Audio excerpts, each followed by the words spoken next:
Olá, eu me chamo Suzana, faço parte da Tropa de Elite de Jesus e esse é mais um vídeo do grupo Techuvá, o nosso grupo do WhatsApp de leitura e meditação das Escrituras. E se você quiser fazer parte também desse grupo para estar aprendendo mais sobre as Escrituras, compartilhando, recebendo vídeos, recebendo áudios, textos, você pode estar aí vendo o link que vai estar na descrição para fazer parte do grupo. Amém? Bom, nós estamos fazendo agora a leitura do livro de João e nós estamos no capítulo 8 e eu quero falar com você sobre uma história linda, lindíssima que tem aqui, que é uma história de perdão, de recomeço, de restauração. Uma história linda que fala, que aponta para as nossas vidas. Mas antes eu gostaria de orar com você. Amém? Papai de graça, papai de bondade, papai de amor, papai de restauração, papai de perdão, papai de recomeço. Eu te louvo por esse momento de leitura, eu te agradeço pelas Escrituras, porque através dela o Senhor nos ensina tanto, nos revela tanto sobre nós.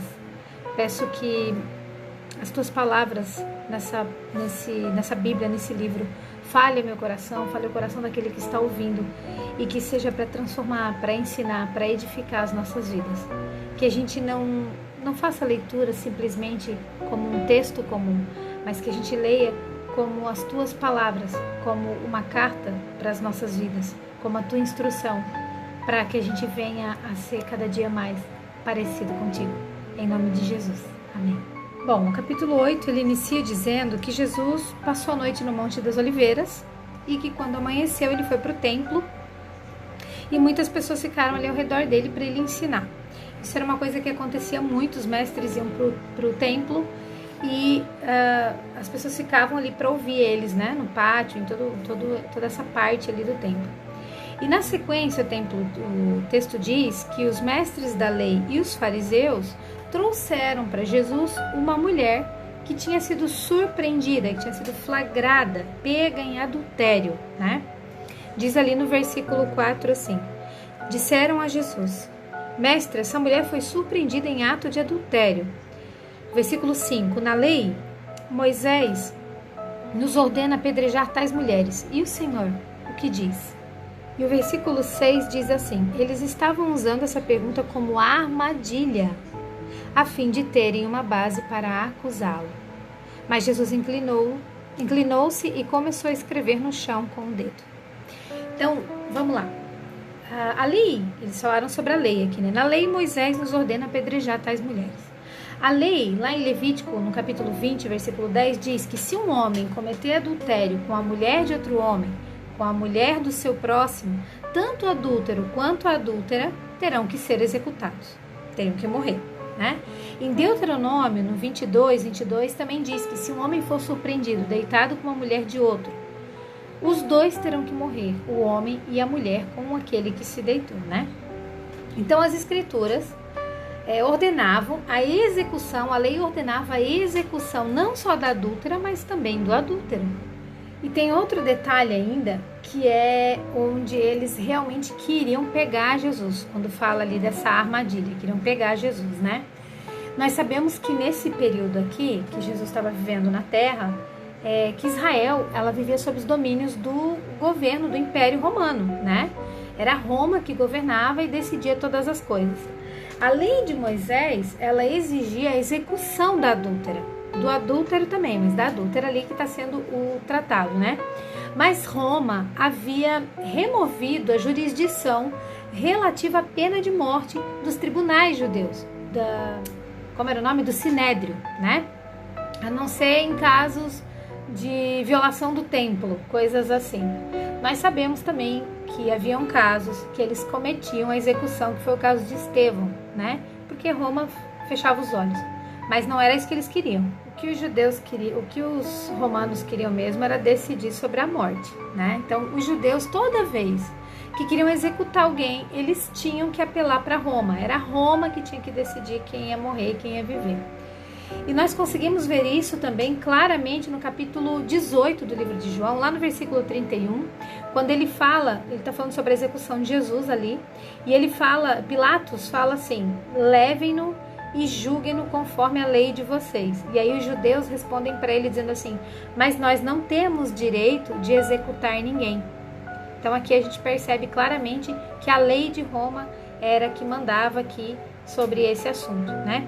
Então os romanos, eles não permitiam que os judeus executassem pena de morte. Então, se Jesus sentenciasse essa mulher ao apedrejamento, ele poderia ser acusado de desrespeitar a lei romana. Mas se ele se declarasse ali o oposto, né, ele seria acusado de violar a lei mosaica. Mas Jesus, maravilhoso, com a sua sabedoria celestial, né, poderoso, lindo, ele responde a eles sem desrespeitar nenhuma lei. Jesus responde ali no versículo 7: se algum de vocês estivesse em pecado, seja o primeiro a atirar a pedra. Então o texto diz que eles foram, conforme eles foram ouvindo isso, eles foram saindo um de cada vez, até que Jesus ficou sozinho com a mulher ali. E aí ele perguntou a ela: mulher, onde estão os teus acusadores? Onde eles estão? Ninguém te condenou? E ela disse: ninguém, Senhor. E aí ele falou: eu também não a condeno. Agora vá e abandone a sua vida de pecados. Os mestres da lei, as testemunhas que estavam ali, as testemunhas que vieram para acusar, né? Porque quando é pego em adultério, né? Tem que ter as testemunhas. Essas pessoas que estavam ali não puderam condenar, não puderam atirar a pedra na mulher, porque todos eram pecadores, né? Então, o Senhor Jesus era o único que estaria ali nessa posição, porque ele não tinha pecado. E somente ele era qualificado para condenar aquela mulher. Mas ele não veio para fazer isso, porque ele não veio para a morte. Jesus veio para a vida, né? João 1,4 diz que nele estava a vida, e a vida era a luz dos homens. Então a presença de Jesus é tão poderosa que nos constrange, e nos constrange de tal maneira que aqueles homens religiosos, aqueles homens acusadores, eles reconhecem publicamente que eram pecadores quando eles não acusaram. Outra coisa que eu acho muito poderoso nessa história é o contraste da lei e da graça, que é Cristo, no mesmo ambiente.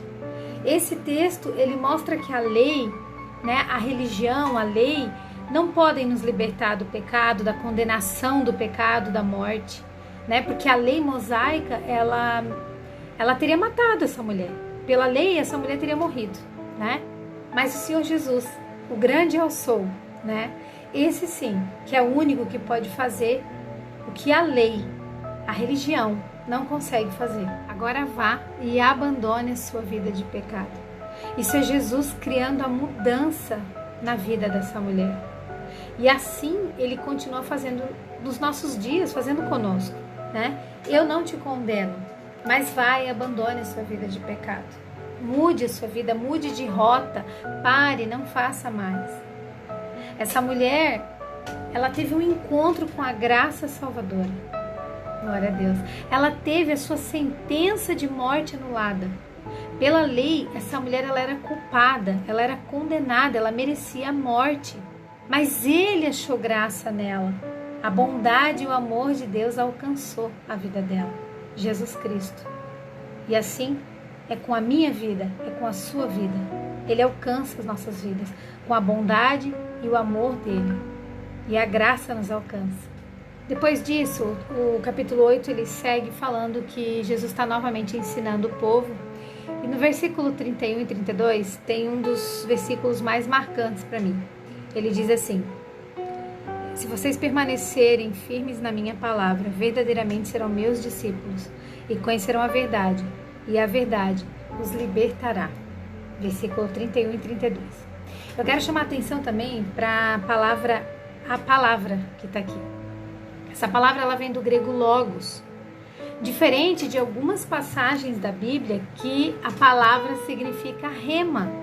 No caso de João 12:47, que fala: se alguém ouve as minhas palavras e não as guarda, etc, etc. Essa palavra de João 1:12 é a palavra rema, que é a palavra falada, aquilo que sai.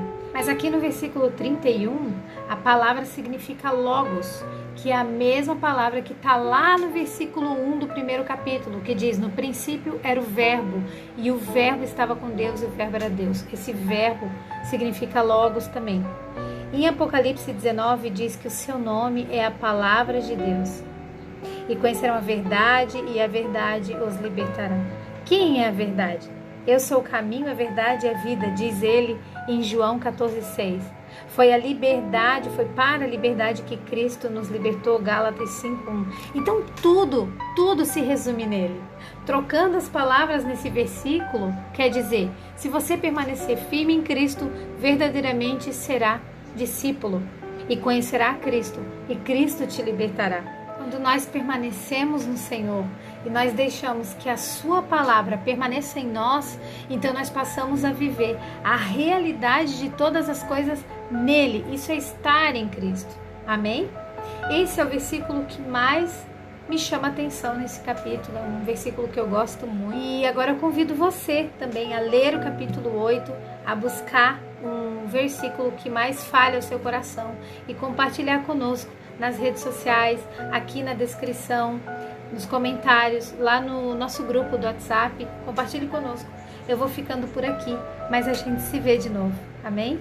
Que Jesus abençoe a sua vida.